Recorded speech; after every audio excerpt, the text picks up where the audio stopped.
ಮಾಡಿದೆ. ಆ ಮಹಡಿಯಲ್ಲಿ ಒಂದು ದೊಡ್ಡ ಗೋಡೆಯಲ್ಲಿ ಒಂದು ತೂತಿದೆ. ಅದರಿಂದ ನಾವು ಮಧ್ಯ ಸ್ವರೂಪದಲ್ಲಿ ಆಗ್ತಕ್ಕಂಥದ್ದನ್ನೆಲ್ಲ ನೋಡಲಿಕ್ಕಾಗತ್ತೆ. ಇವರು ಉತ್ಥಾನ ದ್ವಾದಶಿ ಅಂದು ಆ ಸಮಯದಲ್ಲಿ ಕೃಷ್ಣನಿಗೆ ಏನೊಂದು ಪ್ರಬೋಧೋತ್ಸವವನ್ನು ಮಾಡ್ತಾರೆ. ಆ ಸಮಯದಲ್ಲಿ ಅವರು ಆ ಕಿಟಿಗೆ ಮೂಲಕವಾಗಿ ನೋಡ್ತಾ ಇದ್ರಂತೆ ಆ ಪೂಜೆಯನ್ನು. ಕೃಷ್ಣನಿಗೆ ಒಂಥರ ಅನಿಸಿತೋ ಏನೋ, ನೀನು ಇನ್ನು ಮುಂದೆ ಈ ರೀತಿಯಾಗಿ ನೋಡೋದು ಬೇಡ, ನೀನು ನನ್ನನ್ನು ಮುಟ್ಟಿ ಪೂಜೆ ಮಾಡತಕ್ಕಂಥ ಭಾಗ್ಯವನ್ನು ನಿನಗೆ ಕೊಡ್ತೇನೆ ಎಂಬಂತೆ ಅವರಿಗೆ ಹೀಗೆ ಕೃಷ್ಣನ ಮುಟ್ಟಿ ಪೂಜೆ ಮಾಡತಕ್ಕಂಥ ಭಾಗ್ಯವನ್ನು ಕೂಡ ಅವರು ಕೊಟ್ಟಿದ್ದಾರೆ. ಉಡುಪಿಯಲ್ಲಿ ಅವರು ಕೃಷ್ಣನಿಗೆ ಬಂಗಾರದ ರಥ ಸಮರ್ಪಣೆ ಮಾಡುವುದು ಎಂಬುದಾಗಿ 1 ಕೋಟಿ ವೆಚ್ಚದಲ್ಲಿ ಸಮರ್ಪಣೆ ಮಾಡುವುದು ಎಂಬುದಾಗಿ ತೀರ್ಮಾನ ಮಾಡಿದರು. ಆ ಸಮಯದಲ್ಲಿ ಪೇಪರ್ನಲ್ಲಿ ಅವರ ಬಗ್ಗೆ ಬಂದಷ್ಟು ಟೀಕೆ ಯಾರ ಬಗ್ಗೆಯೂ ಬಂದಿರಲಿಕ್ಕಿಲ್ಲ. 1 ಕೋಟಿ ವೆಚ್ಚದಿಂದ ಆ ಕೃಷ್ಣನಿಗೆ ಬಂಗಾರ ರಥ ಯಾಕೆ ತಯಾರು ಮಾಡಬೇಕು? ಅದರಿಂದ ಒಂದು ಶಾಲೆಯನ್ನು, ಒಂದು ಆಸ್ಪತ್ರೆಯನ್ನು ಕಟ್ಟಿದರೆ ಜನರಿಗೆ ಉಪಕಾರವಾಗ್ತದೆ. 1 ಕೋಟಿ ಅಂತ ಹೇಳಿದ್ರೆ ಎಷ್ಟು ಸೊನ್ನೆ ಎಂಬುದಾಗಿ ಗೊತ್ತಿದೆಯೋ ಅಂತ ಕೆಲವರು. ಇನ್ನು ಈ ಮುದುಕನಿಗೆ 70ರ ಮರಳು, ಆದ್ದರಿಂದ ಅವರು ಹೀಗೆ ಮಾಡ್ತಾ ಇದ್ದಾರೆ ಅಂತ ಬೇಕಾಷ್ಟು ಟೀಕೆ ಟಿಪ್ಪಣಿಗಳು ಬಂದರೂ ಕೂಡ ಯಾವುದಕ್ಕೂ ಜಗ್ಗದೆ ಕೃಷ್ಣನಿಗೆ ಬಂಗಾರ ರಥವನ್ನು ಮಾಡಿಯೇ ತೀರ್ತೇನೆ ಎಂಬುದಾಗಿ ತೀರ್ಮಾನವನ್ನು ತೆಗೆದುಕೊಂಡ್ರು. ಅವರ ಎಲ್ಲ ಪ್ರೋಗ್ರಾಮ್ಗಳು ಕೂಡ ಕ್ಯಾನ್ಸಲ್ ಆಗಿಬಿಟ್ಟು ಬಹಳ ಒಂದು ರೀತಿಯಾಗಿ ಪರಿಸ್ಥಿತಿ ಎಂಥ ವಿಷಮ ಪರಿಸ್ಥಿತಿ ಬಂತು ಅಂತ ಹೇಳಿದ್ರೆ, ಬೇಜಾರು ಶ್ರೀಗಳವರೇ ತಮಗೆ ಬೇಕಾದವರಲ್ಲಿ ಹೇಳ್ತಿದ್ರಂತೆ,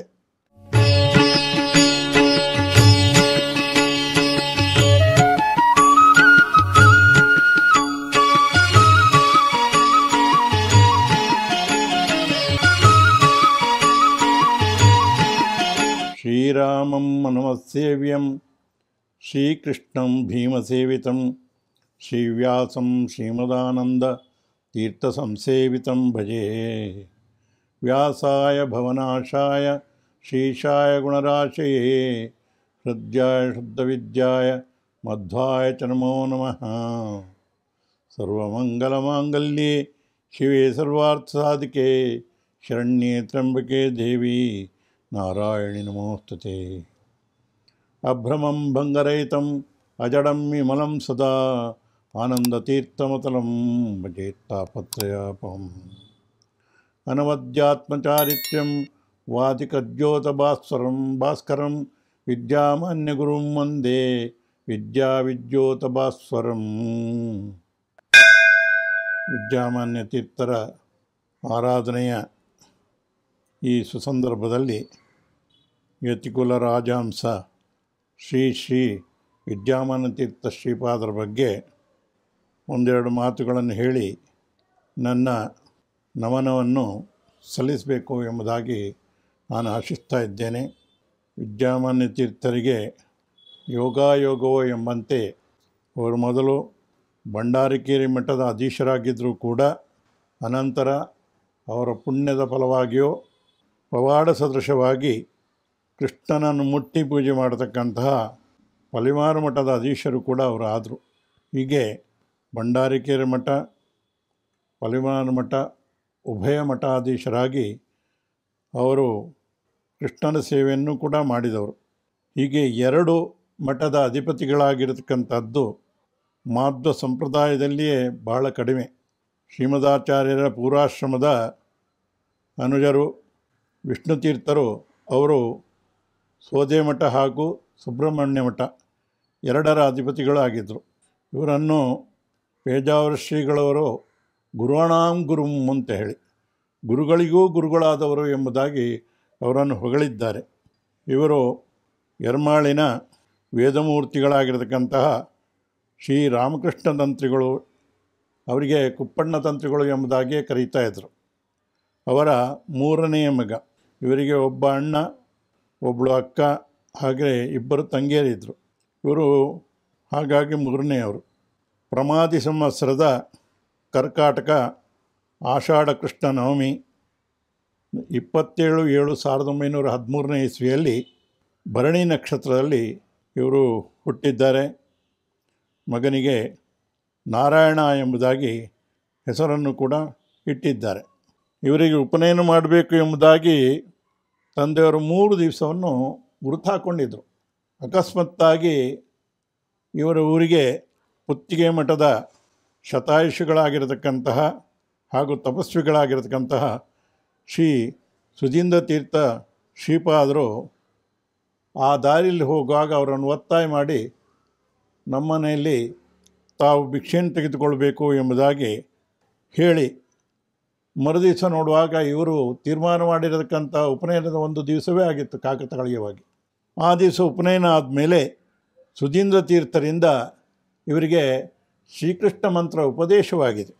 ಅನಂತರ ವಿದ್ಯಾಭ್ಯಾಸಕ್ಕೋಸ್ಕರ ತನ್ನ ಮಗನನ್ನು ಆಗ ವಿಬುಧಪ್ರಿಯರು ಆರಂಭ ಮಾಡಿರತಕ್ಕಂತಹ ಶ್ರೀಮನ್ ಮಧ್ವ ಸಿದ್ಧಾಂತ ಪ್ರಮೋದಿನಿ ಸಂಸ್ಕೃತ ಪಾಠಶಾಲೆ, ಅದು ಆವಾಗ ಅನಂತೇಶ್ವರದಲ್ಲಿ ನಡೀತಾ ಇತ್ತು.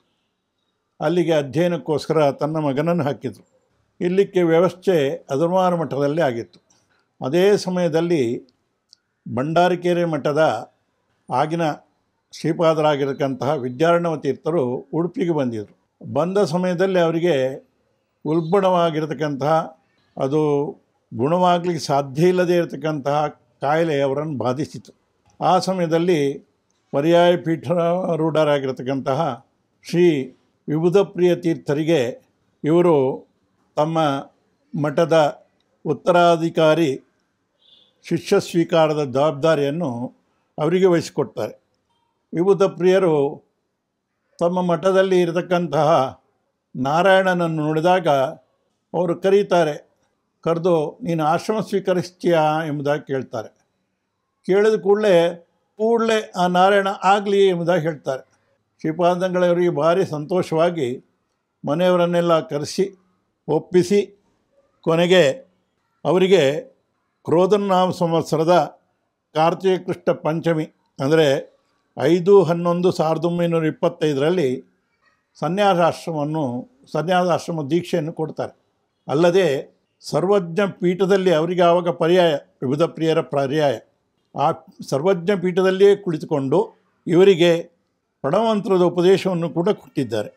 ಬಹುಶಃ ವಿಬುಧ ಪ್ರಿಯರು ಇದರ ಮೊದಲು ಅದೇ ಪಲಿಮಾರ ಮಠಕ್ಕೆ ರಘುಪ್ರಿಯ ತೀರ್ಥರಿಗೆ ಆಶ್ರಮ ಕೊಟ್ಟಿದ್ದರು. ಇವರ ಜೀವಿತ ಕಾಲದಲ್ಲಿಯೇ ಅವರು ವೃಂದಾವನಸ್ಥರಾದ್ದರಿಂದ ಅನಂತರ ಅದೇ ಮಠಕ್ಕೆ ರಘುಮಾನ್ಯ ತೀರ್ಥರಿಗೂ ಆಶ್ರಮವನ್ನು ಕೊಟ್ಟಿದ್ದರು. ಈಗ ಇವರು ಆಶ್ರಮ ಕೊಟ್ಟಿರತಕ್ಕಂಥದ್ದು ಸರ್ವಜ್ಞ ಪೀಠದಲ್ಲೇ ಕುಳಿತುಕೊಂಡೇ ಭಂಡಾರಕೆರೆ ಮಠಕ್ಕೆ ವಿದ್ಯಾರಣ್ಯ ತೀರ್ಥರ ಒಂದು ಆಶಯದಂತೆ ವಿದ್ಯಾಮಾನ್ಯ ತೀರ್ಥರಿಗೆ ಆಶ್ರಮವನ್ನು ಕೊಟ್ಟಿದ್ದಾರೆ, ಪ್ರಣವಮಂತ್ರವನ್ನು ಉಪದೇಶ ಮಾಡಿದ್ದಾರೆ. ಹೀಗೆ 2 ಜನ ಶ್ರೀಪಾದರಿಗೆ ವಿಬುಧ ಪ್ರಿಯರು ಪಲಿಮಾರ ಮಠಕ್ಕೆ ಆಶ್ರಮ ಕೊಟ್ಟದ್ರಿಂದ ಇವರಿಗೆ ಭಂಡಾರಕೆರೆ ಮಠಕ್ಕೂ ಆಶ್ರಮ ಕೊಟ್ಟರೂ ಕೂಡ ಅವರ ಒಂದು ಅನುಗ್ರಹದಿಂದಾಗಿ ಪಲಿಮಾರ ಮಠಕ್ಕೆ 3ನೇ ಯತಿಗಳಾಗಿ ಅಂದರೆ 32ನೇ ಯತಿಗಳಾಗಿ ಆಶ್ರಮ ಸ್ವೀಕರಿಸತಕ್ಕಂಥ ಒಂದು ಯೋಗ ಬಂತು ಎಂಬುದಾಗಿಯೂ ಕೂಡ ಕಾಣ್ತಾ ಇದೆ.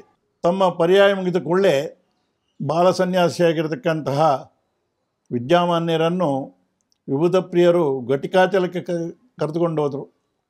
ಆದರೆ ಅಲ್ಲಿ 3 ವರ್ಷವಾದ ಕೂಡಲೇ ವಿಬುಧ ಪ್ರಿಯರು ವೃಂದಾವನಸ್ಥರಾದ್ದರಿಂದ ಅವರ ವಿದ್ಯೆಯ ಬಗ್ಗೆ ಅವರು ಯೋಚನೆ ಮಾಡ್ತಾ ಕೊನೆಗೆ ಆಗಿನ ದಿಗ್ಗಜ ಪಂಡಿತರಾಗಿರತಕ್ಕಂತಹ ಶಕಪುರುಷರಾಗಿರತಕ್ಕಂತಹ ಶ್ರೀ ಸತ್ಯಜ್ಞಾನ ತೀರ್ಥರಲ್ಲಿಗೆ ವಿದ್ಯಾಭ್ಯಾಸಕ್ಕೆ ಬರ್ತಾರೆ. ಸತ್ಯಜ್ಞಾನ ತೀರ್ಥರು ಇವರಿಗೆ ತಿರುಪತಿಯಲ್ಲಿಯೇ ವಿದ್ಯಾಭ್ಯಾಸದ ಆರಂಭವನ್ನು ಮಾಡುತ್ತಾರೆ. ಮತ್ತು ಅವರಿಗೆ ಸುಧಾಮಂಗಳವನ್ನು ಕೂಡ ಆ ತಿರುಪತಿ ಶ್ರೀನಿವಾಸನ ಸನ್ನಿಧಾನದಲ್ಲಿ ಸುಧಾಮಂಗಳ ಮಾಡ್ತಾರೆ. ವಿದ್ಯಾಮಾನ್ಯ ತೀರ್ಥರು ಕೂಡ ತಮ್ಮ ಮೊದಲ ಸುಧಾಮಂಗಳವನ್ನು ತಿರುಪತಿಯಲ್ಲೇ ಮಾಡ್ತಾರೆ. ತಮ್ಮ ಶಿಷ್ಯನ ಮೊದಲ ಮಂಗಳ ಅಂತ ಹೇಳ್ಕೊಂಡು ಸಂತೋಷದಿಂದ ಸತ್ಯಜ್ಞಾನ ತೀರ್ಥರು ಅಲ್ಲಿಗೆ ಬಂದಿದ್ದಾರೆ. ವಿದ್ಯಾಮಾನ್ಯ ತೀರ್ಥರು ರಿಕ್ತಾಸ್ತರು, ಅವ್ರ ಜೀವನ ಪರ್ಯಂತ ರಿಕ್ತಾಸ್ತರೆ. ಆದರೆ ಸತ್ಯಜ್ಞಾನರು ಮುಕ್ತಾಸ್ತರು. ತಮ್ಮ ಶಿಷ್ಯನ ಸುಧಾಮಂಗಳಕ್ಕೋಸ್ಕರ ಗೋಣಿ ಕಟ್ಲೆ ಅವರು ಬೆಳ್ಳಿಯ ಪಾತ್ರಗಳನ್ನೆಲ್ಲ ತಂದಿದ್ರಂತೆ, ಚೀಲದಲ್ಲಿ ಚಿನ್ನದ ನಾಣ್ಯಗಳನ್ನು ತುಂಬಿಕೊಂಡು ಬಂದಿದ್ರಂತೆ. ಸತ್ಯಜ್ಞಾನ ಬೆಳ್ಳಿ ತಟ್ಟೆ ಚಿನ್ನದ ನಾಣ್ಯ ಕೊಡೋದು, ವಿದ್ಯಾಮಾನ್ಯ ತೀರ್ಥರು ಅದನ್ನು ವಿದ್ವಾಂಸರಿಗೆ ಕೊಡುವುದು. ಹೀಗೆ ತಮ್ಮ ಶಿಷ್ಯನ ಸುಧಾಮಂಗಳವನ್ನು ಕೂಡ ಬಹಳ ವಿಜೃಂಭಣೆಯಿಂದ ಸತ್ಯಜ್ಞಾನ ತೀರ್ಥರು ಮಾಡಿದ್ದಾರೆ. ಹೀಗೆ ವಿದ್ಯಾಮಾನ್ಯ ತೀರ್ಥರ ಯೋಗ ಅಂತ ಹೇಳಿದ್ರೆ ಶತಾಯುಷಿ ತಪಸ್ವಿ ಸ್ವಾಮಿಗಳಾಗಿರತಕ್ಕಂತಹ ಸುಧೀಂದ್ರ ತೀರ್ಥರಿಂದ ಶ್ರೀಕೃಷ್ಣ ಮಂತ್ರೋಪದೇಶ, ಆಗಿನ ಯತಿಕುಲ ಲಲಾಮರಾಗಿರತಕ್ಕಂತಹ ಶ್ರೀ ಉದಪ್ರಿಯ ತೀರ್ಥರಿಂದ ಸರ್ವಜ್ಞ ಪೀಠದಲ್ಲಿಯೇ ಕುಳಿತುಕೊಂಡು ಪ್ರಣವಮಂತ್ರೋಪದೇಶ, ಅನಂತರ ಸತ್ಯಜ್ಞಾನ ತೀರ್ಥರಿಂದ ಪರವಿದ್ಯೋಪದೇಶ, ಇಂತಹ ಪ್ರಸಿದ್ಧರಾಗಿರ್ತಕ್ಕಂಥ ಸನ್ಯಾಸಿಗಳಿಂದ ಅವರು ಮಂತ್ರೋಪದೇಶವನ್ನು ವಿದ್ಯೋಪದೇಶವನ್ನು ಪಡೆದಿರತಕ್ಕಂಥವ್ರು. ಹೀಗೆ ವಿದ್ಯಾಮಾನ್ಯ ತೀರ್ಥರು ಇನ್ನೊಂದು ಕೆಲಸವನ್ನು ಕೂಡ ಮಾಡಿದ್ದಾರೆ. ತಮ್ಮ ಸ್ವರೂಪೋದ್ಧಾರಕರಾಗಿರ್ತಕ್ಕಂಥವರು ವಿಬುಧ ಪ್ರಿಯರು. ಆ ವಿಬುಧ ಪ್ರಿಯರು ಅದ್ಮಾನ್ನಲ್ಲಿ ಒಂದು ವಿಜೃಂಭಣೆಯಿಂದ ಸುಧಾಮಂಗಳವನ್ನು ಮಾಡಿದರು. ಅದು ಎಷ್ಟು ವಿಜೃಂಭಣೆಯಿಂದ ಅಂತ ಹೇಳಿದ್ರೆ 4 ಜನ ಯತಿಗಳಿಗೆ ಅವರು ಸುಧಾಮಂಗಳವನ್ನು ಮಾಡಿದ್ದಾರೆ. ಪೇಜಾರ ಮಠದ ಶ್ರೀ ವಿಶ್ವಮಾನ್ಯ ತೀರ್ಥರಿಗೆ, ಪಲಿಮಾರು ಮಠದ ಶ್ರೀ ರಘುಮಾನ್ಯ ತೀರ್ಥರಿಗೆ, ಕಾಣೀರು ಮಠದ ಸ್ವಾಮಿಗಳಿಗೂ ಕೂಡ, ವಿದ್ಯಾಸಮುದ್ರರಿಗೆ ಹಾಗೂ ಉತ್ತಿಗೆ ಮಠದ ಶ್ರೀ ಸುಗುಣೇಂದ್ರ ತೀರ್ಥರಿಗೆ, ಈ 4 ಜನ ಯತಿಗಳಿಗೆ ಅದುಮಾರ್ನಂಥ ಚಿಕ್ಕ ಗ್ರಾಮದಲ್ಲಿ ವಿಜೃಂಭಣೆಯಿಂದ ಸುಧಾಮಗಳನ್ನು ಮಾಡಿರ್ತಕ್ಕಂಥವ್ರು ಶ್ರೀ ಉದಪ್ರಿಯರು. ಎಷ್ಟು ವಿಜೃಂಭಣೆ ಆಗಿತ್ತು ಅಂತ ಹೇಳಿದ್ರೆ, ಆ ಏನೊಂದು ಸಿಹಿ ಪದಾರ್ಥ ಇದೆ, ಆ ಕೇಸರಿ ಬಾತನ್ನು ಒಂದು ದೊಡ್ಡ ದೋಣಿಯಲ್ಲಿ ಮಾಡಿದ್ರಂತೆ. ಅಷ್ಟು ವಿಜೃಂಭಣೆ. ತಮ್ಮ ಗುರುಗಳಿಗೆ ಕಾಣಿಕೆ ಎಂಬಂತೆ ಅದೇ ಸ್ಥಳದಲ್ಲಿ ಅದುಮಾರ ಮಠದ ವಿಭುದೇಶ ತೀರ್ಥರ ಒಂದು ನೇತೃತ್ವದಲ್ಲಿ ವಿದ್ಯಾಮಾನ್ಯ ತೀರ್ಥರು ಕೂಡ 4 ಜನ ಯತಿಗಳಿಗೆ ಮಂಗಳವನ್ನು ಮಾಡಿದ್ದಾರೆ. ಅದ್ಮಾರ ಮಠದ ವಿಶ್ವಪ್ರಿಯ ತೀರ್ಥರಿಗೆ, ಹಾಗೆ ಪಲ್ಮಾರ ಮಠದ ವಿದ್ಯಾಧೀಶ ತೀರ್ಥರಿಗೆ, ಭಂಡಾರಿಕೇರಿ ಮಠದ ವಿದ್ಯೇಶ ತೀರ್ಥರಿಗೆ ಹಾಗೂ ಪುತ್ತಿಗೆ ಮಠದ ಸುಗುಣೇಂದ್ರ ತೀರ್ಥರಿಗೆ, ಹೀಗೆ 4 ಜನರಿಗೆ ಸುಧಾಮಂಗಳವನ್ನು ಅಲ್ಲೇ ಮಾಡಿ ತಮ್ಮ ಸ್ವರೂಪೋದ್ಧಾರಕರಾಗಿರ್ತಕ್ಕಂಥ ಗುರುಗಳಾದ ವಿವಿಧ ಪ್ರಿಯರಿಗೆ ಅದನ್ನು ಕಾಣಿಕೆಯಾಗಿ ಕೊಟ್ಟಿರತಕ್ಕಂಥವ್ರು. ಇವರು ಸ್ವತಃ ಪಂಡಿತರು ಮಾತ್ರ ಅಲ್ಲ, ಉದ್ಧಾಮ ಪಂಡಿತರು. ಆದರೂ ಕೂಡ ಪಂಡಿತರಿಗಂತೂ ಇವರನ್ನು ಕಂಡ್ರೆ ಎಲ್ಲದ ಪ್ರೀತಿ. ಯಾಕೆ ಅಂತ ಹೇಳಿದ್ರೆ ಇವರು ಸಂಭಾವನೆ ಕೊಡ್ತಾರೆ ಎಂಬ ಕಾರಣದಿಂದಲ್ಲ, ಅವರು ತೋರ್ತಕ್ಕಂತಹ ನಿಷ್ಕಲ್ಮಶ ಪ್ರೀತಿ, ಅವರಲ್ಲಿರ್ತಕ್ಕಂಥ ತಪಶಕ್ತಿ, ಅವರಲ್ಲಿರ್ತಕ್ಕಂಥ ವಿದ್ವತ್ತಿಗೆ ಪಂಡಿತರೆಲ್ಲ ಮರಳಾಗ್ತಾ ಇದ್ರಂತೆ. ಇವರು ಮಾಡಿರ್ತಕ್ಕಂಥ ಇನ್ನೊಂದು ದೊಡ್ಡ ಕೆಲಸ ಅಂತ ಹೇಳಿದ್ರೆ, ನಮ್ಮ ಮಾಧ್ವ ಸಮಾಜಕ್ಕೆ ಒಬ್ಬ ಉತ್ತಮ ಶಿಷ್ಯನನ್ನು ತಯಾರು ಮಾಡಿ ಕೊಟ್ಟಿದ್ದಾರೆ. ಅವರೇ ಶ್ರೀ ವಿಶ್ವೇಶತೀರ್ಥ ಶ್ರೀಪಾದರು, ಪೇಜಾರ ಮಠಾಧೀಶರು. ಪೇಜಾರ ಮಠಕ್ಕೆ ಆಶ್ರಮ ತೆಗೆದುಕೊಂಡ ಮೇಲೆ ವಿಶ್ವೇಶತೀರ್ಥರನ್ನು ವಿದ್ಯಾಭ್ಯಾಸಕ್ಕೆ ಎಲ್ಲಿ ಕಳಿಸುವುದು ಎಂಬುದಾಗಿ ಒಂದು ಜಿಜ್ಞಾಸೆ ಉಂಟಾಯಿತು. ಅವಾಗ ಎಲ್ಲರೂ ಕೂಡ ಸೇರಿ ಆಗಿನ ಕಾಲದ ಪಂಡಿತ ಪ್ರಕಾಂಡರಾಗಿರತಕ್ಕಂತಹ ವಿದ್ಯಾಮಾನ್ಯ ತೀರ್ಥರಲ್ಲೇ ಇವರನ್ನು ಕಳಿಸುವುದಂತ ತೀರ್ಮಾನ ಮಾಡಿ ಅವರಿಗೆ ಅವರ ವಿದ್ಯಾಭ್ಯಾಸದ ಜವಾಬ್ದಾರಿಯನ್ನು ಕೊಟ್ಟು ಈ ಬಾಲಯತಿ ವಿಶ್ವೇಶತೀರ್ಥರನ್ನು ಅವರಲ್ಲಿ ಕಳಿಸಿದರು. ವಿದ್ಯಾಮಾನ್ಯ ತೀರ್ಥರು ಆಗ ಭಂಡಾರಿಕೆರೆ ಮಠದಲ್ಲಿ ತಮ್ಮ ಸ್ವಮಠದಲ್ಲಿಯೇ ಒಂದು ಗುರುಕುಲವನ್ನು ನಡೆಸ್ತಾಯಿದ್ರು. ಅಲ್ಲಿಗೆ ಈ ಯತಿಯನ್ನು ಕೂಡ ಸೇರಿಸಿದಾಗ ಅವರಿಗೂ ಕೂಡ ಪಾಠ ಮಾಡ್ತಾ ಇರತಕ್ಕಂಥ ಸಂದರ್ಭದಲ್ಲಿ ಒಮ್ಮೆ ಬಾಲಯತಿಗೆ ಜ್ವರ ಉಂಟಾಯಿತು.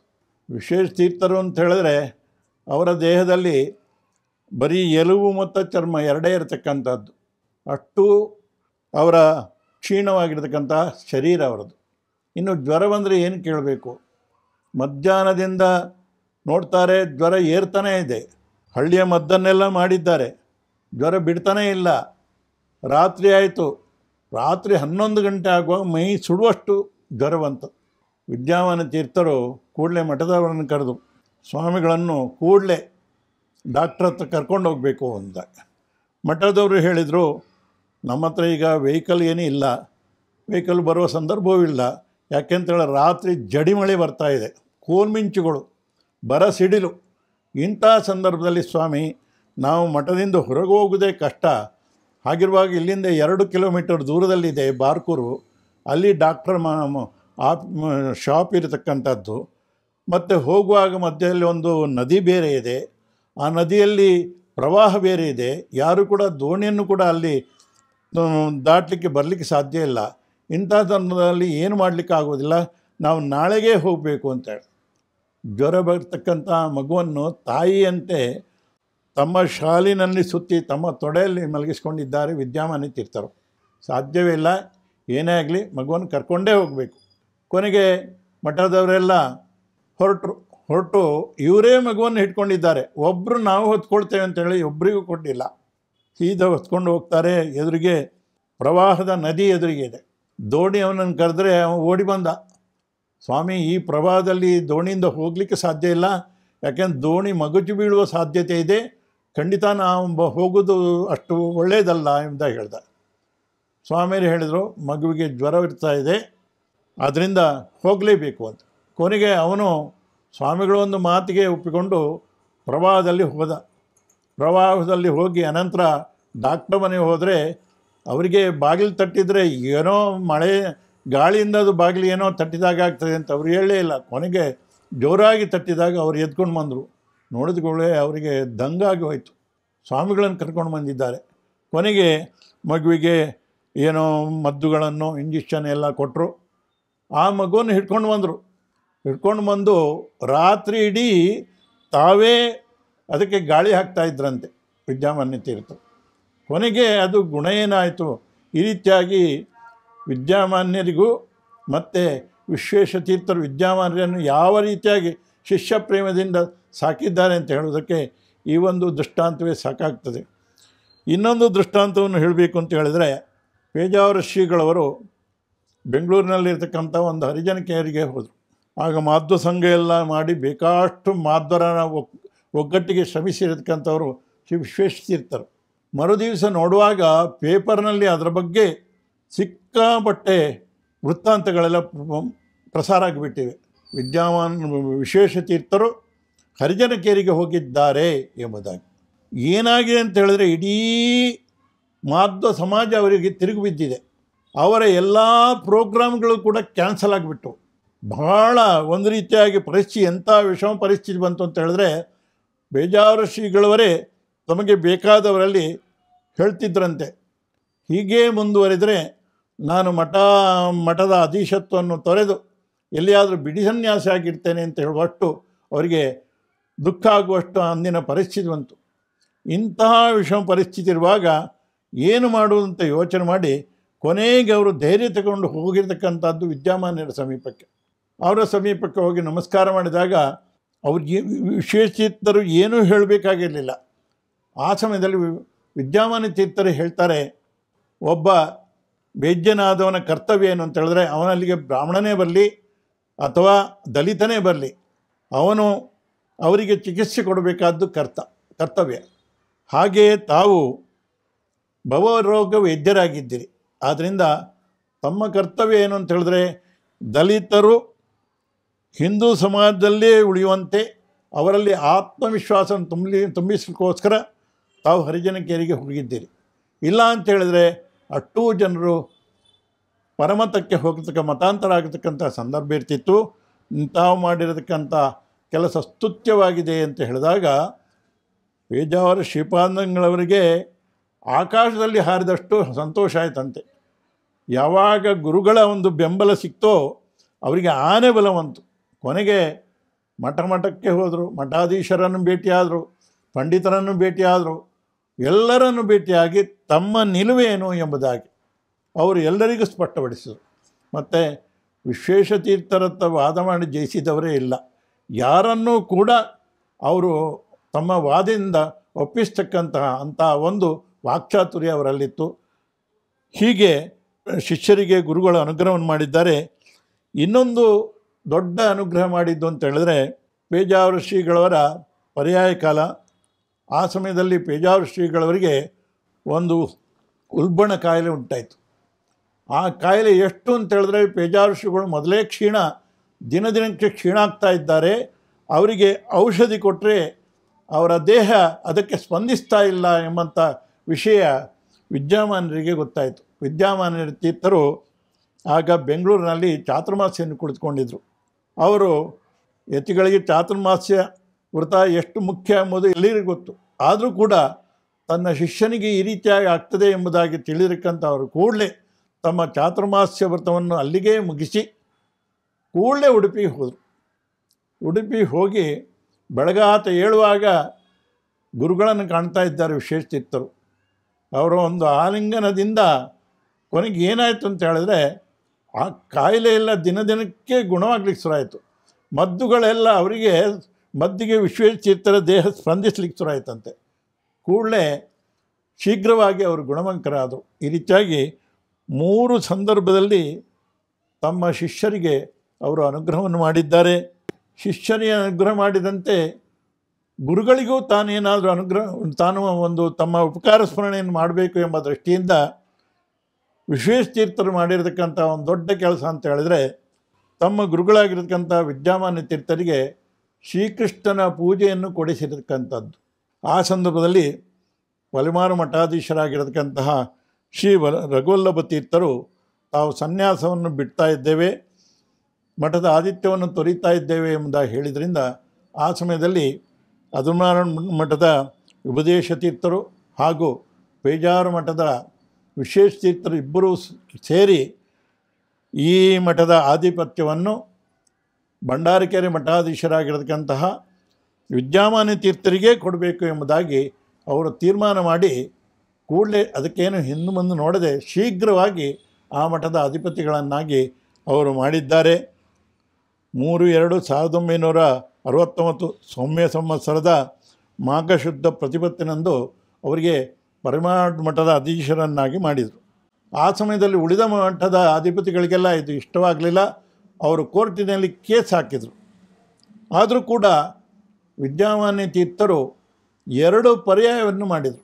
ಅವರಿಗೆ ವಿದ್ಯಾಮಾನ್ಯ ತೀರ್ಥರಿಗೆ ಕೃಷ್ಣನ ಬಗ್ಗೆ ಎಷ್ಟು ಪ್ರೀತಿ ಅಂತ ಹೇಳಿದರೆ, ಸರೋವರದಿಂದ ನಾವು ಕೃಷ್ಣ ಮಠಕ್ಕೆ ಒಳಗೆ ಬರುವ ಆ ದ್ವಾರದ ಮೇಲೆ ಮಾಡಿದೆ. ಆ ಮಹಡಿಯಲ್ಲಿ ಒಂದು ದೊಡ್ಡ ಗೋಡೆಯಲ್ಲಿ ಒಂದು ತೂತಿದೆ. ಅದರಿಂದ ನಾವು ಮಧ್ಯ ಸರೋವರದಲ್ಲಿ ಆಗ್ತಕ್ಕಂಥದ್ದನ್ನೆಲ್ಲ ನೋಡಲಿಕ್ಕಾಗತ್ತೆ. ಇವರು ಉತ್ಥಾನ ದ್ವಾದಶಿ ಅಂದು ಆ ಸಮಯದಲ್ಲಿ ಕೃಷ್ಣನಿಗೆ ಏನೊಂದು ಪ್ರಬೋಧೋತ್ಸವವನ್ನು ಮಾಡ್ತಾರೆ. ಆ ಸಮಯದಲ್ಲಿ ಅವರು ಆ ಕಿಟಿಗೆ ಮೂಲಕವಾಗಿ ನೋಡ್ತಾ ಇದ್ರಂತೆ ಆ ಪೂಜೆಯನ್ನು. ಅವರಿಗೆ ಬೇರೆಯವರೆಲ್ಲ ನೋಡ್ತಾ ಇದ್ರು, ಎಷ್ಟು ಭಕ್ತಿ ಆ ಎಡೆಯಲ್ಲಿ ಹೋಗಿ ಆ ಕೃಷ್ಣನ ಪೂಜೆಯನ್ನೆಲ್ಲ ಅವರು ನೋಡ್ತಾ ಇದ್ದಾರಲ್ಲ ಅಂತ ಹೇಳಿ ಅವರಿಗೆ ಭಾರಿ ಆಶ್ಚರ್ಯವಾಗ್ತಿತ್ತು. ಕೃಷ್ಣನಿಗೂ ಒಂಥರ ಅನಿಸಿತೋ ಏನೋ, ನೀನು ಇನ್ನು ಮುಂದೆ ಈ ರೀತಿಯಾಗಿ ನೋಡೋದು ಬೇಡ, ನೀನು ನನ್ನನ್ನು ಮುಟ್ಟಿ ಪೂಜೆ ಮಾಡತಕ್ಕಂಥ ಭಾಗ್ಯವನ್ನು ನಿನಗೆ ಕೊಡ್ತೇನೆ ಎಂಬಂತೆ ಅವರಿಗೆ ಹೀಗೆ ಕೃಷ್ಣನ ಮುಟ್ಟಿ ಪೂಜೆ ಮಾಡತಕ್ಕಂಥ ಭಾಗ್ಯವನ್ನು ಕೂಡ ಅವರು ಕೊಟ್ಟಿದ್ದಾರೆ.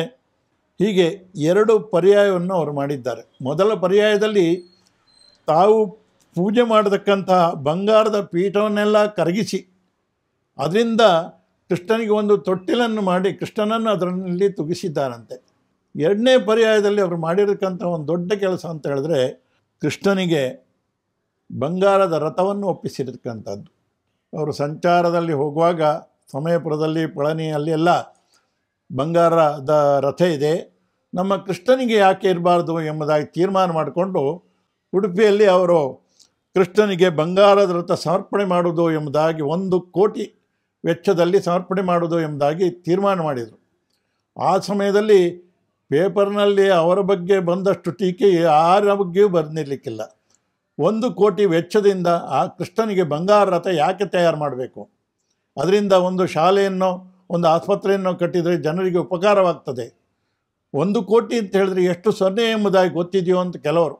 ಇನ್ನು ಈ ಮುದುಕನಿಗೆ 70ರ ಮರಳು, ಆದ್ದರಿಂದ ಅವರು ಹೀಗೆ ಮಾಡ್ತಾ ಇದ್ದಾರೆ ಅಂತ ಬೇಕಾಷ್ಟು ಟೀಕೆ ಟಿಪ್ಪಣಿಗಳು ಬಂದರೂ ಕೂಡ ಯಾವುದಕ್ಕೂ ಜಗ್ಗದೆ ಕೃಷ್ಣನಿಗೆ ರಥವನ್ನು ಬಂಗಾರ ರಥವನ್ನು ಮಾಡಿಯೇ ತೀರ್ತೇನೆ ಎಂಬುದಾಗಿ ತೀರ್ಮಾನವನ್ನು ತೆಗೆದುಕೊಂಡ್ರು.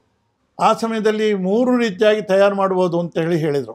ಒಂದನೇದಾಗಿ ಮರದಿಂದ ರಥವನ್ನು ನಿರ್ಮಾಣ ಮಾಡಿ ಅದಕ್ಕೆ ಬಂಗಾರದ ತಗಡನ್ನು ಅದಕ್ಕೆ ಹೊದಿಸಿ ರಥವನ್ನು ಮಾಡುವುದು ಎಂಬುದಾಗಿ. ಅದನ್ನು ಹೇಳಿದಾಗ ಎಲ್ಲರೂ ಅದಕ್ಕೆ ಬೇಡ ಎಂಬುದಾಗಿ, ಯಾಕೆಂದರೆ ನಾವು ರಕ್ಷಣೆ ಮಾಡೋದು ಕಷ್ಟ ಆಗತ್ತೆ, ತಾವು ಈ ಪರ್ಯಾಯದಲ್ಲಿ ಬಂಗಾರದ ರಥ ಆ ಮರದ ಇದಕ್ಕೆ ಬಂಗಾರ ತಗಡನ್ನು ಹೊಡೆದು ಬಂಗಾರ ರಥ ಕೃಷ್ಣನಿಗೆ ಅರ್ಪಣೆ ಮಾಡಿದರೆ ನಿಮ್ಮ ಬರುವ ಪರ್ಯಾಯದಲ್ಲಿ ಆ ಬರೀ ಮರದ ರಥ ಮಾತ್ರ ಉಳಿದೀತು, ಎಲ್ಲರೂ ಒಂದಿಷ್ಟೇ ಅದರ ತಗಡನ್ನು ತೆಗೆದು ಅನಂತರ ಬಂಗಾರವೇ ಅಲ್ಲಿ ಇಲ್ಲ ಅಂತ ಹೇಳ್ತಕ್ಕಂಥ ಸಂದರ್ಭ ಬರ್ಬೋದು, ರಕ್ಷಣೆ ಮಾಡತಕ್ಕಂಥದ್ದು ಭಾಳ ಕಷ್ಟ ಆಗ್ತದೆ ಎಂಬುದಾಗಿ ಹೇಳಿದರು. ಕೊನೆಗೆ ಅದು ಬೇಡ ಅಂತ ಹೇಳಿ ತೀರ್ಮಾನ ಮಾಡಿ, ಹಾಗಾದರೆ ಬಂಗಾರ ರಥಕ್ಕೆ ತಾಮ್ರದ ತಗಡನ್ನು ಹೊಡೆದು ಅದಕ್ಕೆ ಬಂಗಾರದ ನೀರನ್ನು ಹಾಕಿ ರಥವನ್ನು ಮಾಡುವುದು ಅಂತಲ್ಲ ಅಂತ ಹೇಳಿದರೆ, ಆ ರೀತಿಯ ರೋಲ್ಡ್ ಗೋಲ್ಡ್ನಲ್ಲಿ ಮಾಡಿ ಒಂದು ಹರಕೆ ಸಂದಾಯ ಮಾಡೋದು ಇವರಿಗೆ ಇಷ್ಟವಾಗಲಿಲ್ಲ. ಕೊನೆಗೆ ಮೂರನೆಯದಾಗಿ ಬಂಗಾರದ ಮರದ ರಥಕ್ಕೆ ತಾಮ್ರದ ಕುಸುರಿಯನ್ನೆಲ್ಲ ಮಾಡಿ ಅದಕ್ಕೆ ಬಂಗಾರದ ಹಾಳೆಗಳನ್ನೆಲ್ಲ ಪಾದರಸದಿಂದ ಅದಕ್ಕೆ ಮಡಾಯಿಸಿ ಅಂಥ ರಥವನ್ನು ಮಾಡೋದು. ಹಾಗೆ ಮಾಡಿದರೆ ಬಂಗಾರವನ್ನು ಕದಲಿಕ್ಕೂ ಆಗುವುದಿಲ್ಲ ಎಂಬುದಾಗಿ ದೃಷ್ಟಿಯಿಂದ ಆ ರಥವನ್ನು ಮಾಡುವುದು ಎಂಬುದಾಗಿ ತೀರ್ಮಾನ ಮಾಡಿದರು. ಆದರೆ ಎಣಿಸಿದ ರೀತಿಯಲ್ಲಿ ಅದಕ್ಕೆ ಬೇಕಾಷ್ಟು ದೇಣಿಗೆಗಳಲ್ಲಿ ಬರಲಿಲ್ಲ. ಅದಕ್ಕೆ 1 ಕೋಟಿ ಬೇಕು ಅಂತ ಹೇಳಿದ್ರೆ ಇವರೇನೋ ದಿನವನ್ನು ನಿಶ್ಚಯ ಮಾಡಿದ್ದಾರೆ, ಇನ್ನು 25 ಲಕ್ಷ ಅದಕ್ಕೆ ಕೂಡಲಿಲ್ಲ. ಆ ಸಮಯದಲ್ಲೆಲ್ಲ ಅವರ ಬೇಕಾದವರೆಲ್ಲ ಹೋಗಿ, ಸ್ವಾಮಿ ರಥವನ್ನು ಕೃಷ್ಣ ಮಠದ ಒಳಗೆ ಇಳಿಯುವಂಥ ರಥವನ್ನು ನಾವು ಮಾಡೋಣ, ಆವಾಗ ಸ್ವಲ್ಪ ಖರ್ಚು ಕಡಿಮೆ ಆಗ್ತದೆ, ಈಗ ಬಂದದ್ರಲ್ಲಿ ಇನ್ನೊಂದು ಸ್ವಲ್ಪ ಸೇರಿಸಿ ನಾವು ರಥವನ್ನು ಮಾಡಲಿಕ್ಕಾಗತ್ತೆ, ಇಲ್ಲ ಅಂತ ಹೇಳಿದ್ರೆ ತಾವು ನಿಶ್ಚಯ ಮಾಡಿರ್ತಕ್ಕಂಥ ದಿವಸದಲ್ಲಿ ಆ ರಥವನ್ನು ಮಾಡಲಿಕ್ಕೆ ಆಗೋದಿಲ್ಲ ಎಂಬುದಾಗಿ ಹೇಳಿದರು. ಶ್ರೀಪಾದಂಗಳವರಿಗೆ ಅವರು ತಾತ್ಪರ್ಯಣೆ ನೋಡ್ತೇನೆ ಅಂತ, ಅದು ತಾತ್ಪರ್ಯಣೆ ಎಂಬುದು ಅವರಿಗೆ ಸಿದ್ಧ ಗ್ರಂಥ. ಆ ತಾತ್ಪರ್ಯಣೆಯನ್ನು ನೋಡಿದಾಗ ಕೃಷ್ಣನ ತಾಯಿಯಾಗತಕ್ಕಂತಹ ದೇವಿಕೆಯನ್ನು ಕಂಸ ರಾಜಮಾರ್ಗದಲ್ಲಿ ಶೋಭಾಯಾತ್ರೆ ಮಾಡ್ತಾ ಇದ್ದಾನೆ ಎಂಬುದಾಗಿ ಆ ವೃತ್ತಾಂತ ಬಂದಿದ್ದಾರೆ. ನೋಡಿ, ರಾಜಮಾರ್ಗದಲ್ಲಿ ಹೋಗತಕ್ಕಂಥ ರಥ ಆಗಬೇಕಂತೆ ಅಂತ ಹೇಳಿದರು. ಕೊನೆಗೆ ರಾಜಮಾರ್ಗದಲ್ಲಿ ಹೋಗತಕ್ಕಂಥ ರಥವನ್ನೇ ಅವರು ನಿರ್ಮಾಣ ಮಾಡಿದರು. ಆ ರಥ ನಿರ್ಮಾಣ ಮಾಡೋದಂತ ಹೇಳೋದಕ್ಕೆ ಇಲ್ಲ, ಎಷ್ಟು ಕಷ್ಟ. ಆ ಒಂದು ಒಂಟೆಯ ತೆಳುವಾದ ಚರ್ಮದ ಮಧ್ಯದಲ್ಲಿ ಬಂಗಾರದ ಒಂದು ಚಿಕ್ಕ ಚೂರನ್ನಿಟ್ಟು ಅದನ್ನು ಬಡ್ದು ಹಾಳೆ ಮಾಡಬೇಕು. ಅಂಥ ಎಷ್ಟೋ ಹಾಳೆಗಳನ್ನು ಮತ್ತೆ ಅದನ್ನು ತಾಮ್ರಕ್ಕೆ ಅದನ್ನು ಮಡಾಯಿಸಬೇಕು.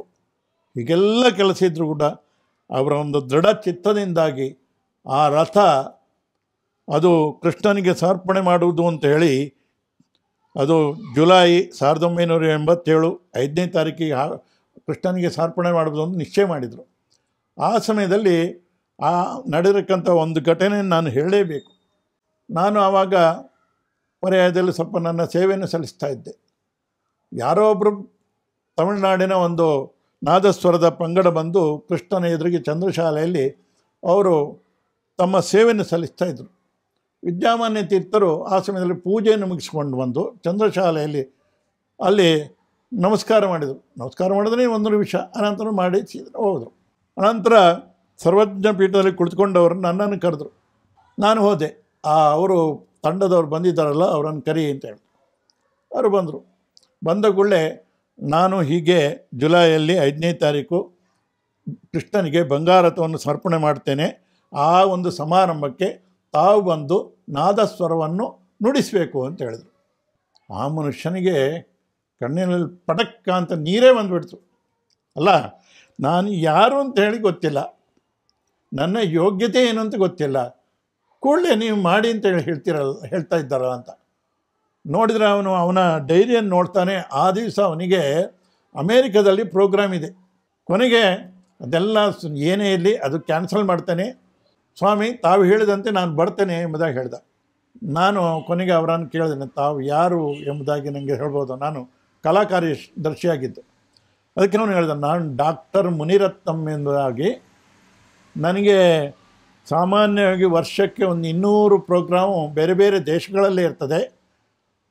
ತಮಿಳು ಬಡಿಯುವುದರಲ್ಲಿ ನನಗೆ ತಮಿಳುನಾಡಿನಲ್ಲಿ ನಾನೇ ಸರ್ವಶ್ರೇಷ್ಠ ಎಂಬುದಾಗಿ ಹೇಳ್ತಿದ್ದಾರೆ ಅಂತ ಹೇಳಿದರು. ನಮಗೆ ಆಶ್ಚರ್ಯವಾಯಿತು. ಶ್ರೀಪಾದಂಗಳವರು ಅಲ್ಲಿ ಬಂದು 1 ನಿಮಿಷವೂ ಕೂಡ ಅಲ್ಲಿ ಇರಲಿಲ್ಲ. ಆ ಸಮಯದಲ್ಲಿ ಈ ಮನುಷ್ಯನ ಸಂಗೀತ ಜ್ಞಾನದ ಒಂದು ಪರಿಧಿಯನ್ನು ಅವರು ಅಳೆದು ಬಿಟ್ರಲ್ಲ ಅಂತೇಳಿ ನಮಗೆ ಆಶ್ಚರ್ಯವಾಗಿ ಹೋಯಿತು. ಅನಂತರ ಅವತ್ತು ಅವನು ಬಂದು ನುಡಿಸಿದ್ದಾನೆ. ಅವನು ನನಗೆ ಯಾವುದು ಹೋಗಿ ಬರುವ ಚಾರ್ಜ್ ಏನು ಕೊಡೋದು ಬೇಡ, ನನಗೇನು ತಾವು ಅನುಗ್ರಹ ಮಾಡಿದ್ರಲ್ಲ ಕೃಷ್ಣನ ಸಂದರ್ಭದಲ್ಲಿ, ಅಂಥ ಒಂದು ದೊಡ್ಡ ಸಮಾರಂಭದಲ್ಲಿ ನಾನು ನಾದಸ್ವರ ನುಡಿಸಬೇಕು ಎಂಬುದಾಗಿ ಅನುಗ್ರಹ ಮಾಡಿದ್ರಲ್ಲ, ಅದರಿಂದ ನಾನು ಅದನ್ನು ಮಾಡ್ತೇನೆ. ಅವತ್ತು ಬೆಳಗಾತೆ 8 ಗಂಟೆಯಿಂದ 10:30 ಗಂಟೆಯವರೆಗೆ ಅವನು ನುಡಿಸಿದ್ದಾನೆ. ಇಡೀ ರಥಬೀದಿ ನಾದಮಯವಾಗಿತ್ತು. ಹೀಗೆ ವಿದ್ಯಾಮಾನ್ಯ ತೀರ್ಥರ ಸಂಗೀತದ ಒಂದು ಜ್ಞಾನದ ಬಗ್ಗೆ ನಾವು ಹೇಳಿದರೆ ಎಷ್ಟು ಹೇಳಿದರೂ ಕಡಿಮೆ. ಅವರ ಶಿಷ್ಯರಿಗೆ ಒಂದು ದೊಡ್ಡ ಉಪಕಾರವನ್ನು ಮಾಡಿದ್ದಾರೆ. ಪೇಜಾವರ ಶ್ರೀಗಳವರು ಅಂತ ಹೇಳಿದ್ರೆ ಅವರು ಅತಿ ಬುದ್ಧಿವಂತಿಕೆ ಉಳ್ಳವರು. ಅವರು ಅಲ್ಲಿ ಕಲಿತಾ ಇರುವಾಗ ಉಷಾಪರಿಣಯ ಎಂಬಂಥ ಒಂದು ಕಾವ್ಯವನ್ನು ತಯಾರು ಮಾಡಿದರು. ವಿದ್ಯಾಮಾನ್ಯ ತೀರ್ಥರು ಮಾಡಿದ ಕೆಲಸ ಅಂತ ಹೇಳಿದ್ರು. ಕೂಡಲೇ ಅವರನ್ನು ಕರ್ಕೊಂಡು ಬಂದರು ಕೃಷ್ಣನ ದೇವರ ಎದುರಿಗೆ ನಿಲ್ಲಿಸಿದರು. ಇಲ್ಲಿ ಪ್ರಾಣದೇವರ ಸಾಕ್ಷಿಯಾಗಿಂದ ತಾವು ಹೇಳಬೇಕು, ಇನ್ನು ಮುಂದೆ ಇಂತಹ ಶೃಂಗಾರಮಯವಾಗಿರ್ತಕ್ಕಂತಹ ಕಾವ್ಯವನ್ನು ನಾನು ರಚಿಸುವುದಿಲ್ಲ ಅಂತ ತಾವು ಪ್ರತಿಜ್ಞೆ ಮಾಡಬೇಕು ಅಂತಾಗಿ. ಈ ರೀತಿಯಾಗಿ ಅವರಿಂದ ಪ್ರತಿಜ್ಞೆ ಮಾಡಿಸಿ ನೈಷ್ಠಿಕ ಬ್ರಹ್ಮಚರ್ಯವುಳ್ಳಂತಹ ವಿಶೇಷ ತೀರ್ಥರನ್ನು ತಯಾರು ಮಾಡಿರ್ತಕ್ಕಂಥ ಕೀರ್ತಿ ವಿದ್ಯಾಮಾನ್ಯ ತೀರ್ಥರಿಗೆ ಸೇರ್ತದೆ. ಅವರು ನನಗೆ ಮಾಡಿರ್ತಕ್ಕಂಥ ಒಂದು ಉಪಕಾರವನ್ನು ನಾನು ಹೇಳಲೇಬೇಕು. ನನಗೆ ಮದುವೆಯ ಸಂದರ್ಭ, ಆ ಸಮಯದಲ್ಲಿ 2 ಸಂಬಂಧ ಹತ್ರ ಬಂದಿತ್ತು. ಒಂದು ಉಡುಪಿದ್ದೆ, ಅವರು ಮಾಧ್ವರು, ಅವಳು ತುಸು ನೋಡಲಿಕ್ಕೆ ಚೆನ್ನಾಗಿಯೂ ಕೂಡ ಇದ್ಲು. ಇನ್ನೊಂದು ಶಂಕರನಾರಾಯಣ ಕ್ರೋಡ, ಅವರು ಸ್ಮಾರ್ತರು. 2 ಸಂಬಂಧ ಮಧ್ಯೆ ನನಗೆ ಯಾವುದು ತೀರ್ಮಾನ ಮಾಡಲಿಕ್ಕಾಗದೆ ನೇರ ವಿದ್ಯಾಮಾನ್ಯ ತೀರ್ಥರ ಸಮೀಪಕ್ಕೆ ಹೋದೆ. ಅವರು ಅದ್ಮಾರ್ನಲ್ಲಿ 4 ಯತಿಗಳಿಗೆ ಪಾಠವನ್ನು ಹೇಳ್ತಾಯಿದ್ರು. ಆ ಸಮಯದಲ್ಲಿ ಹೋದಾಗ, ಯಾಕೆ ಬಂದು ಸ್ವಾಮಿ ತಮ್ಮಲ್ಲಿ ಕಣಿ ಕೇಳಲಿಕ್ಕೆ ಬಂದಿದ್ದೇನೆ, ನಾನೇನು ಜ್ಯೋತಿಷ್ಕ ಅಲ್ಲ ಅಂತ ಹೇಳಿದ್ರು. ಕೊನೆಗೆ ಅವ್ರು ಹೇಳಿದರು ಕ್ರೋಡ ಆಗ್ಬೋದು ಅಂತ ಹೇಳಿದರು. ಮದುವೆ ಆದೆ, ಅದೇ ಹುಡುಗಿಯನ್ನು, ಅವ್ರು ಹೇಳಿದ ಹುಡುಗಿಯನ್ನೇ ಮದುವೆ ಆಗಿದೆ. 2 ವರ್ಷದ ಮೇಲೆ ನನಗೆ ಗೊತ್ತಾಯಿತು ಇನ್ನೊಂದು ಹುಡುಗಿ ಯಾರದ್ದೋ ಸಂಬಂಧ ಇದೆ ಅಂತೇಳಿ. 1 ವರ್ಷ ನಾನು ಮದುವೆ ಆಗಿದ್ದರೆ ಜೀವನ ಪರ್ಯಂತ ನಾನು ದುಃಖದಲ್ಲಿರ್ತಕ್ಕಂಥ ಆ ಸಂದರ್ಭದಿಂದ ನನ್ನನ್ನು ರಕ್ಷಣೆ ಮಾಡಿರ್ತಕ್ಕಂಥವರು ವಿದ್ಯಾಮಾನ್ಯ ತೀರ್ಥರು. ಇನ್ನೊಂದು ಘಟನೆಯನ್ನು ಹೇಳಿ ನನ್ನ ಈ ಉಪನ್ಯಾಸ ಕುಸುಮವನ್ನು ಅವರಿಗೆ ಅರ್ಪಿಸಲಿಕ್ಕಿದ್ದೇನೆ. ನಾನು ಕಾಶಿಯಲ್ಲಿ ಬ್ಯಾಂಕ್ನಲ್ಲಿ ಉದ್ಯೋಗಿ ಆಗಿದ್ದೆ. ಆ ಸಮಯದಲ್ಲಿ ನಾನು ಇರತಕ್ಕಂಥ ಮನೆಯಿಂದ ಬರುವ ದಾರಿಯಲ್ಲಿ ಅಲ್ಲಿ ಶಂಕರ ಮಠ ಇತ್ತು. ಅಲ್ಲಿ ಒಬ್ಬರು ವೃದ್ಧರು ಯಾವಾಗಲೂ ಕೂತ್ಕೊಳ್ತಾ ಇದ್ದರು. ಕೊನೆಗೆ ಒಂದು ದಿವಸ ಅವ್ರ ಹತ್ರ ಹೋಗಿ ಮಾತಾಡಿದೆ.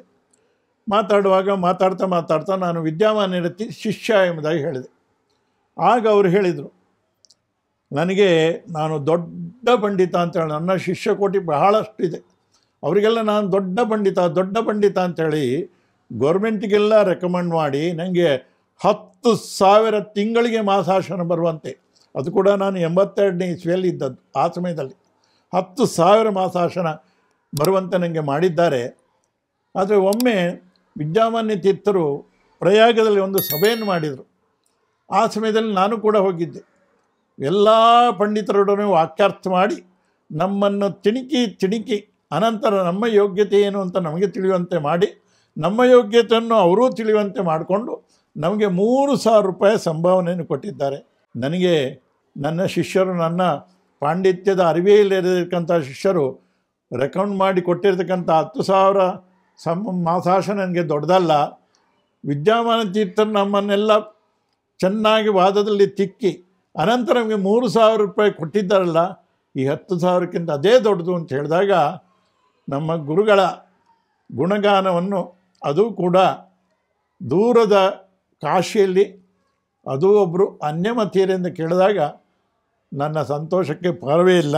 ಇಂಥ ಗುರುಗಳು, ಕಣ್ಣಿಲ್ಲದವರಿಗೆ ಕಣ್ಣು ಕೊಟ್ಟವರು, ಮಾತನಾಡದ ಮಗುವಿಗೆ ಮಾತಾಡುವಂತೆ ಮಾಡಿರ್ತಕ್ಕಂಥವರು, ಎಷ್ಟೋ ಜನರಿಗೆ ಸಂತಾನ ಇಲ್ಲದಿದ್ದ ಸಂತಾನ ಆಗುವಂತೆ, ಮಕ್ಕಳು ಮದುವೆ ಆಗದಿದ್ದರೆ ಮಗು ಆಗುವಂತೆ ಮಾಡಿರ್ತಕ್ಕಂಥ ಪವಾಡ ಪುರುಷರಾಗಿರ್ತಕ್ಕಂಥ ಇವರು ವಿಕ್ರಮ ಸಂವತ್ಸರದ ವೈಶಾಖ ಶುದ್ಧ ಏಕಾದಶಿ ಅಂದು, ಅಂದರೆ ಏಕಾದಶಿಯ ದಿವಸದ ಬಗ್ಗೆ ಭಾಳಷ್ಟು ಅವರು ಎಲ್ಲ ಮಠಗಳ ಏಕಾದಶಿ ಒಂದೇ ದಿವಸ ಆಗಬೇಕಂತ ಪ್ರಯತ್ನ ಮಾಡಿದವರು.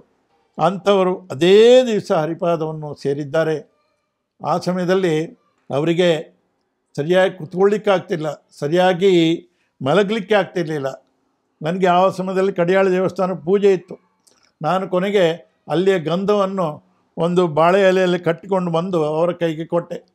ಸ್ವಾಮಿ, ಏನು ಬಂದು ಈ ಅಪರರಾತ್ರಿಯಾಗಿ ಬಂದು, ನನ್ನ 10 ಗಂಟೆ ಆಗಿದ್ದು ಬರಬೇಕು ತಮ್ಮನ್ನು ನೋಡಲಿಕ್ಕೆ ಅಂತ ಹೇಳಿದ್ರು. ಆಯ್ತು, ನೋಡಿ ಆಯ್ತಲ್ಲ, ಹೋಗುವಂತೆ. ತನ್ನ ಕಷ್ಟ ತನಗೆ ಇರಲಿ, ತನ್ನ ಶಿಷ್ಯರಿಗೆ ಈ ನೋಡಿ ಅವರು ನನ್ನ ಕಷ್ಟವನ್ನು ಅವರು ಅದಕ್ಕೆ ದುಃಖ ಪಡಬಾರ್ದು ಅಂತೇಳಿ ನಾನು ಹೋಗ್ಲಿಕ್ಕೆ ಹೇಳಿದ್ರು. ಅವಾಗ ಹೇಳಿದೆ ನಾನು, ಸ್ವಾಮಿ, ನಮಗೆ ನಮ್ಮ ಆಯುಷ್ಯವನ್ನು ತಮಗೆ ದಾನ ಮಾಡತಕ್ಕಂಥ ಒಂದು ಶಕ್ತಿ ಇಲ್ಲ, ಅಥವಾ ತಮ್ಮ ಕಾಯಿಲೆಯನ್ನು ನಾವು ಪಡೆದುಕೊಂಡು ನಾವು ಅನುಭವಿಸತಕ್ಕ ಶಕ್ತಿಯೂ ಇಲ್ಲ. ನಾನು ಏನು ಮಾಡಬಲ್ಲೆ ಸ್ವಾಮಿ, ದೇವರಲ್ಲಿ ಪ್ರಾರ್ಥನೆ ಮಾಡಿ ನಾನೊಂದಿಷ್ಟು ಗಂಧವನ್ನು ತಂದು ಕೊಟ್ಟಿದ್ದೇನೆ ಅಂತ. ಅವರು ಗಂಧವನ್ನು ತೆಗೆದುಕೊಂಡ ರೀತಿ ಅಂತ ಹೇಳಿದ್ರು. ತಗೊಂಡವರು ತಲೆಗೆ ಇಟ್ಟುಕೊಂಡ್ರು, ಹಣೆಗೆ ಇಟ್ಟುಕೊಂಡ್ರು, ಕಣ್ಣಿಗೆ ಇಟ್ಟುಕೊಂಡ್ರು, ಅನಂತರ ಇಡೀ ಮುಖಕ್ಕೆ ಮಾಡಿದರು. ಅನಂತರ ಎರಡು ಭುಜಗಳಿಗೆ ಇಟ್ಟುಕೊಂಡು ಹೃದಯಕ್ಕೆ ಇಟ್ಟುಕೊಂಡು ಕೊನೆಗೆ ಕೆಳಗಿಟ್ಟು. ನನಗೆ ಆಶ್ಚರ್ಯವಾಯಿತು, ಓ ಗಂಧವನ್ನು ಹೀಗೆ ಸ್ವೀಕಾರ ಮಾಡಬೇಕೆ ಅಂತ. ಒಂದು ಗಂಧ ಸಿಕ್ಕಿದ್ರೆ ಒಂದಿಷ್ಟು ನಾವು ಹಾಕ್ಕೊಂಡು ಮತ್ತೆ ಇಲ್ಲ ಗೋಡೆಗೋ ಅಥವಾ ಅಲ್ಲಿ ಕಂಬಕ್ಕೋ ಕಿತ್ಕೊಂತವ್ರು ನಾವು. ಈ ರೀತಿಯಾಗಿ ಅವರ ವಿಷಯ ಹೇಳೋದಾದರೆ ಭಾಳಷ್ಟು ಹೇಳಲಿಕ್ಕಿದೆ. ಅವರು ಕೊನೆಗೆ ನಾನು ಆವಾಗ ಪಲಿಮಾರ್ನಲ್ಲಿದ್ದೆ. ಆ ಸಮಯದಲ್ಲಿ ನಾನಿರುವಾಗಲೇ ಅವರು ಹೇಳಿರತಕ್ಕಂಥದ್ದು, ನನ್ನ ವೃಂದಾವನ ಪಲಿಮಾರ್ನಲ್ಲೇ ಆಗಬೇಕು ಅಂತೇಳಿ. ಅವ್ರಿಗೆ ಘಟಿಕಾಚಲ ಅಂದರೆ ತುಂಬ ಇಷ್ಟ. ವಿಭುಧರ ಪ್ರಿಯರ ಸನ್ನಿಧಾನಲ್ಲೇ ತನ್ನ ಒಂದು ವೃಂದಾವನ ಆಗಬೇಕು ಎಂಬುದಾಗಿ ಯೋಚನೆ ಕೂಡ ಅವರಲ್ಲಿತ್ತು. ಆದರೆ ಪರಿಸ್ಥಿತಿ ವಿಷಮವಾದ್ದರಿಂದ ನನ್ನನ್ನು ಇಲ್ಲೇ ವೃಂದಾವನ ಮಾಡಬೇಕು ಅಂತ ಹೇಳಿದರು. ಕೊನೆಗೆ ಅವರನ್ನು ತೆಗೆದುಕೊಂಡು ಹೋಗಿ ಅಲ್ಲೇ ವೃಂದಾವನ ಮಾಡಿದ್ದಾರೆ. ಇವತ್ತಿಗೂ ಕೂಡ ಆ ವೃಂದಾವನದಲ್ಲಿದ್ದುಕೊಂಡು ಬರತಕ್ಕಂಥ ಎಲ್ಲ ಭಕ್ತರಿಗೂ ಕೃತಜ್ಞತೆಯನ್ನು ಸಲ್ಲಿಸ್ತಾ ನನ್ನ ಎರಡು ಮಾತನ್ನು ವಿದ್ಯಾಮಾನ್ಯ ತೀರ್ಥರ ಅಂತರ್ಗತರಾಗಿರ್ತಕ್ಕಂಥ ಭಾರತೀಯ ಕೃಪಾಣಾಂತರ್ಗಾರಕ್ಕಿರ್ತಕ್ಕಂಥ ಶ್ರೀಕೃಷ್ಣನಿಗೆ ನಾನು ಸಮರ್ಪಣೆ ಮಾಡ್ತೇನೆ. ಶ್ರೀಕೃಷ್ಣಾರ್ಪಣಮಸ್ತು.